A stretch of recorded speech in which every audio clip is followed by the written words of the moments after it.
Hello അസ്സാം വലൈക്കും. അപ്പോൾ നമുക്കിന്ന് കുരുമുളകൊക്കെ ഇട്ട് ചെറിയ ചാള, ഞങ്ങളുടെ നാട്ടിൽ കുഞ്ഞൻ ചാള എന്ന് പറയും, അത് എങ്ങനെയാണ് വറ്റിച്ചെടുക്കുന്നതെന്ന് നോക്കാം. വറ്റിച്ച് നല്ല ഡ്രൈ ആക്കി എടുക്കുക. ഇതിൽ നമ്മൾ മുളക് പൊടി ചേർക്കുന്നില്ല കേട്ടോ. ഇതിലിപ്പോൾ ഈ ചേരുവകളൊക്കെയാണ് ചേർക്കുന്നത്. ഈ ടൊമാറ്റോ ഞാൻ അടിച്ച് ജ്യൂസാക്കിയിട്ട് ചേർക്കും.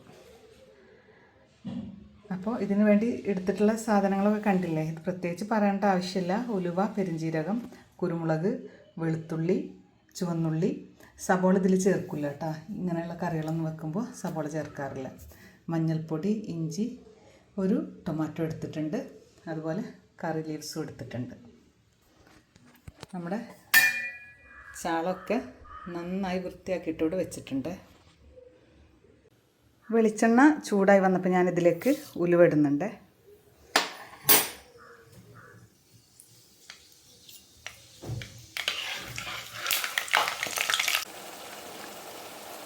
ഉലുവയും കറിവേപ്പില, പച്ചമുളക് ഇതൊക്കെ ഇട്ട് നന്നായൊന്ന് മൊരിഞ്ഞതിന് ശേഷം ഞാനിതിലേക്ക്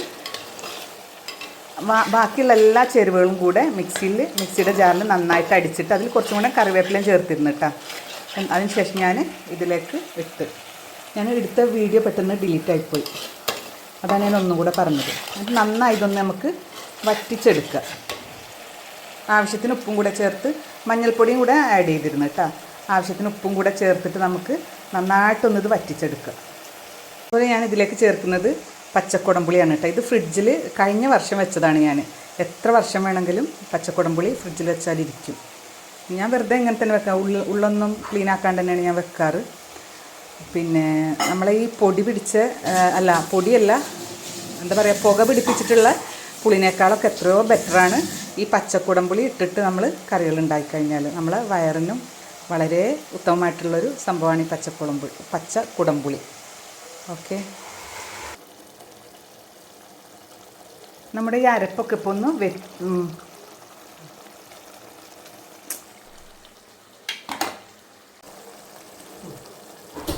അപ്പം നമ്മുടെ അരപ്പൊക്കെ വെന്ത് വറ്റി വന്നിട്ടുണ്ട്.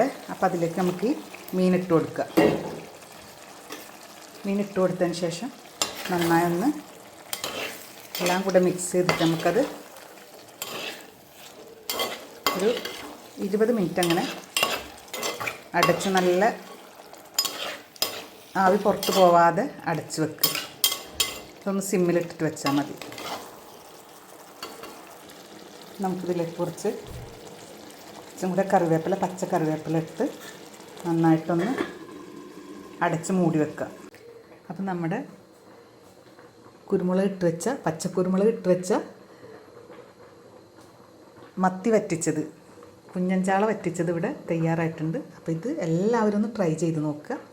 അതുപോലെ എൻ്റെ ചാനൽ ഇതുവരെ സബ്സ്ക്രൈബ് ചെയ്യാത്തവരുണ്ടെങ്കിൽ ഒന്ന് സബ്സ്ക്രൈബ് ചെയ്യുക, ലൈക്ക് ചെയ്യുക, ഷെയർ ചെയ്യുക.